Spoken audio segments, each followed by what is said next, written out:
Hello, അപ്പോൾ ഇന്ന് ഉണ്ടാക്കാൻ പോകുന്ന ഒരു ചെമ്മീൻ വറുത്തരച്ച കറിയാണ്. അപ്പോൾ ആദ്യം തന്നെ തേങ്ങ ഒന്ന് വറുത്തെടുക്കുക. അതിനകത്തേക്ക് ചെറിയുള്ളി, മുളക് പൊടി, മഞ്ഞൾപ്പൊടി, മല്ലിപ്പൊടി എന്നിവ ഇട്ട് വറുത്തെടുക്കുക. അതിന് ശേഷം അതൊന്ന് അരച്ചെടുക്കാം. നമുക്ക് ആ പേസ്റ്റ് രൂപത്തിലാക്കിയെടുക്കാം.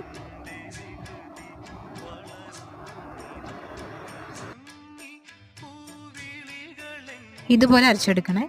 അതിന് ശേഷം നമുക്ക് വേവിച്ച് വെച്ച ചെമ്മീനിലേക്ക് ഈ കൂട്ട് ചേർത്ത് കൊടുക്കാം. അരച്ച് വെച്ച അതിനുശേഷം കുറച്ച് വെള്ളം കൂടി ഒഴിച്ച് കൊടുക്കണം ആവശ്യത്തിന്. അപ്പോൾ നമ്മൾ നേരത്തെ കുതിർത്ത് വെച്ച കുടംപുളി ഉണ്ടായിരുന്നു, അത് ഇട്ട് കൊടുക്കുന്നുണ്ട്.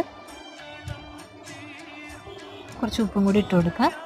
അതിനുശേഷം ഒരു 10-15 മിനിറ്റ് നമുക്കൊന്ന് തിളപ്പിച്ചെടുക്കാം. അതിനുശേഷം തിളച്ച് വന്ന് കഴിയുമ്പോഴത്തേക്ക് ഗ്യാസ് ഓഫ് ചെയ്തിട്ട് നമുക്ക് വെളിച്ചെണ്ണ ഒഴിച്ച് കടുക് പൊട്ടിച്ച് വറ്റൽമുളക് ഇങ്ങനെ താളിച്ച് അതിനകത്തേക്ക് ഒഴിക്കുക. അപ്പോൾ നല്ല അടിപൊളി കറിയാണ്. എല്ലാവരും ഉണ്ടാക്കി നോക്കണം, സൂപ്പറാണ്.